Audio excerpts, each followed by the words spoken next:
A big warm welcome to the Becoming of Business, Bob for short. I'm your host, Linda Bjork, here to explore what the future of business holds. Where's the business world heading? How do we best prepare? Is business impacting evolution, or is it evolution that steers business? I've sat down with some of the most wise, brilliant, accomplished, and awesome people to hear their vision of a business world that will protect and enhance the evolution of humanity and what we need to do to get there. This dialogue series will launch April 3rd, 2024. Until then, please enjoy recordings from previous Becoming of Business panels from World Unity Week 2021. You'll find amazing insights and inspiration from best-selling author Dr. Robert Holden, Brigadier General Allison Solomon, Chief Dwayne Perry of the Ramapo-Lenape Indians, Fortune 100 CTO Stephanie Mitchko, former FBI executive Lauren C. Anderson. You see how many different people come together. So many more are here to share their wisdom. Let's listen in, lift our gaze in business, and become the kind of leaders that will make the future cheer for our contributions. Enjoy. We have a very large topic today, which is global collaboration, right? And it's almost like coming together of all the different subject matters of peace and consciousness and the earth. And we've been talking about going from how we can shepherd business from being merely transactional to also being transformational. I would just love to share a little bit of my experience of changes in global collaboration, because being in the FBI on 9/11 and being in the FBI prior to 9/11 and post 9/11, I saw enormous transformation forced as a result of those attacks, much in a different way, but much as we're dealing with a global pandemic now and how that is bringing about change. And one of the most interesting things, and I thought incredibly positive things, is watching that shift in the willingness to share and be open in a much more collaborative manner, not just with our partners in the United States and the general public in the United States, but our partners overseas. One of the things that was historic is that when there was an investigation, the desire was, okay, I want to keep it here. I want information from this person and that person, but I want to keep it here. I want to prosecute it here. And the sea change that occurred is that in conversation and realizing that we all had one shared mission together, and we were going to be far more effective by bringing the strengths that each of us had as people, as nations, and as agencies together, and amplify what we could do on the basis of those strengths. And one key way was that we made a decision that rather than push for every prosecution to be in the United States, that the decision was who's best positioned to bring this to justice in a rapid, fair, and effective manner. And the recognition that it didn't always have to be here was really, really transformative with our partners as well, because it empowered everyone. And instead of looking for example, at the Moroccans or people in North Africa, and some, regrettably, of the American view is this arrogance that we know the right way to do things. And that's, of course, absurd. We know a way to do things. And the recognition of what, for example, the Moroccans brought to the table, the Algerians brought to the table, the Rwandans brought to the table, was a huge shift in that recognition and looking at them as true partners. So I saw that one transition. The other thing I will say, and then I will stop, is that in working with women and youth over the past 7 years since leaving the FBI, I have seen how really possible it is also, and a lot of it's forged through individual relationships, to take people in different countries and in different sectors, whether they be business, government, nonprofit world, and connect them. I love connecting people. That's one of my passions. And so I have found how really easy it can be to say, okay, I'm going to take this woman entrepreneur who's based in Mumbai, and you know what? I know this other person in Nigeria that she needs to be connected with, and there's also a young woman in Rabat, Morocco.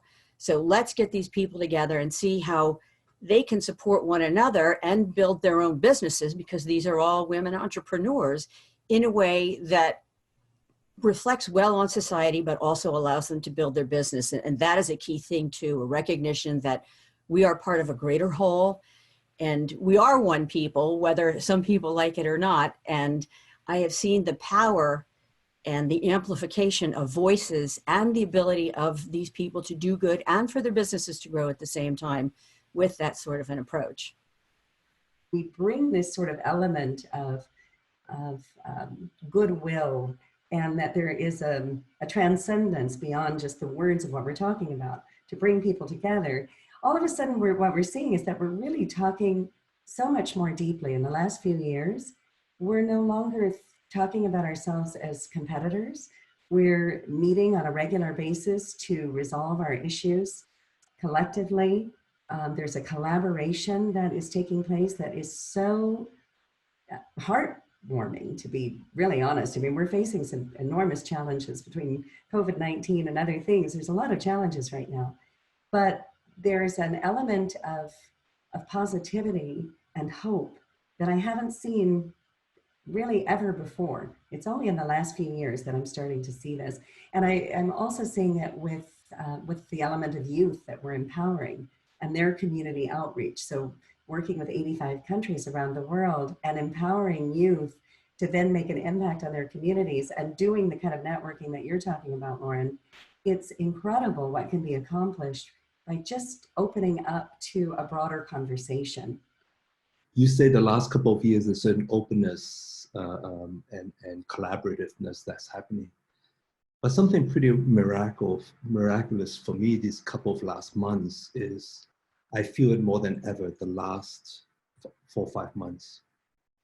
You know, I've heard of different kind of sound bites, different kind of way of interpreting what are the positive side of COVID.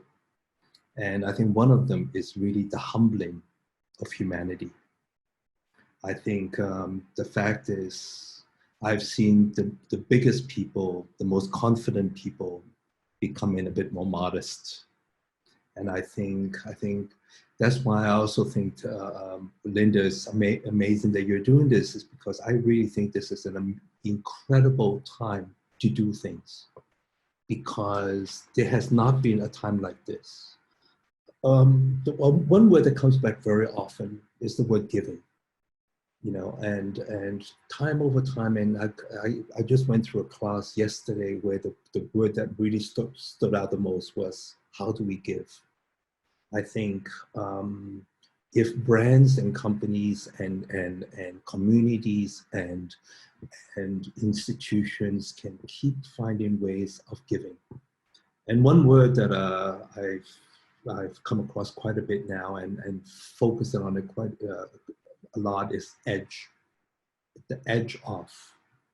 I think there are incredible companies that are more formed with the name edge in it, because I think very often the central of it, the core of any organizations, institutions, or systems needs to change a little bit. And some of the brightest people are right at the fringe, at the edge.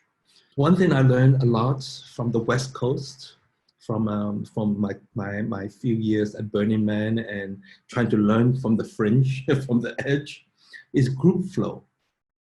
I think this is the power, one of the power.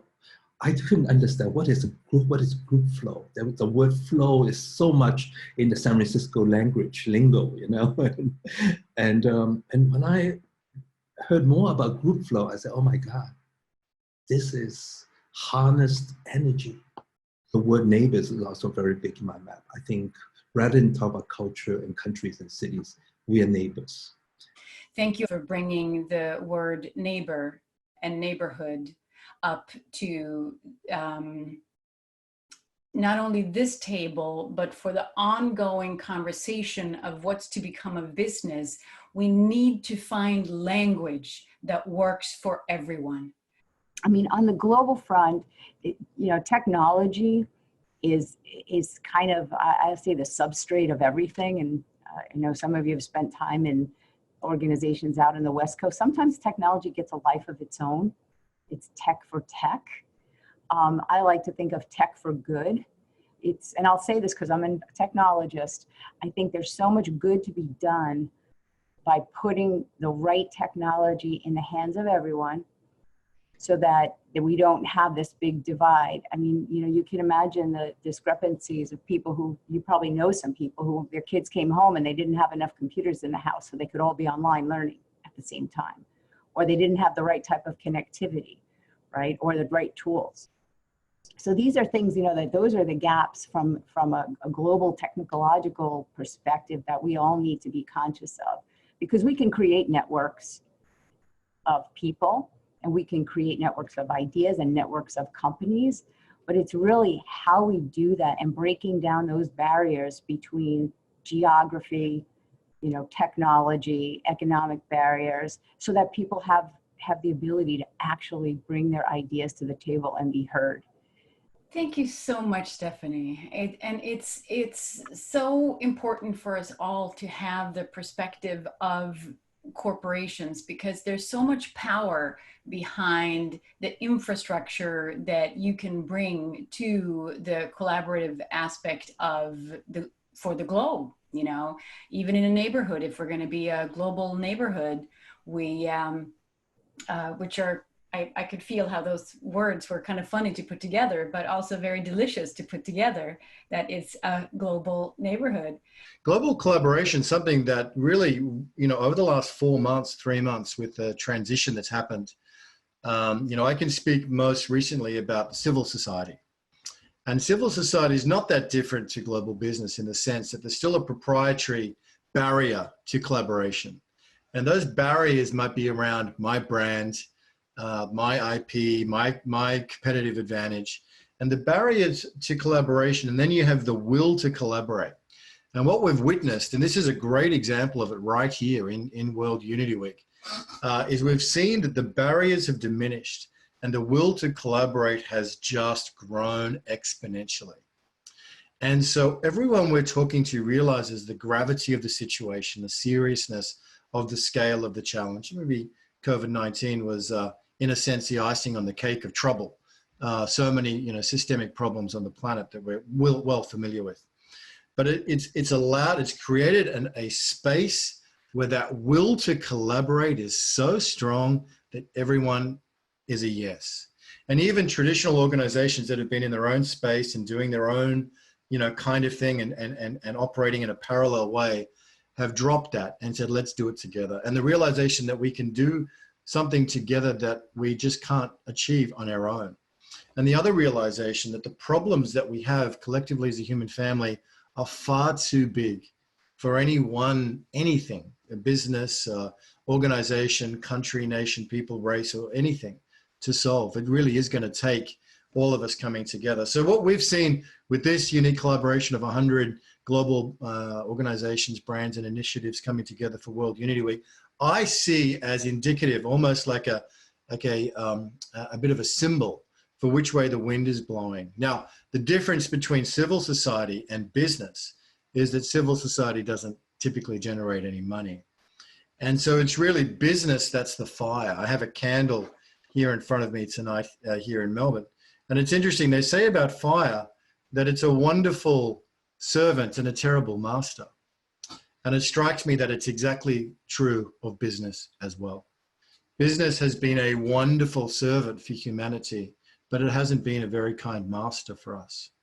And we, in the absence of a philosophical framework where business and the fire of capitalism is in service to something greater than itself, is in service to something greater than itself, whether that's the good of the whole, or whether that's some passion or some purpose or some meaning, then we've seen that it's been a runaway just about profit, and that has led us to the brink of destruction. So the great hope is realigning those values, as we've heard so wonderfully from Lauren and Laura, Richard and Stephanie here in this session, about realigning those values so that the great power of business can be in service to the evolution of humanity. Thank Thank you for listening, and thank you for being part of creating a business world that deserves to live up to its full potential.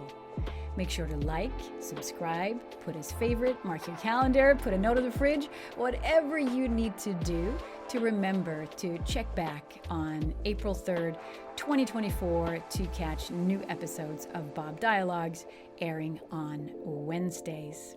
You'll find the full-length episodes of these Bob panels from World Unity Week at thebecomingofbusiness.com. And if making a big impact as a leader is your thing, check out lindabjork.org. Until we meet again, much love.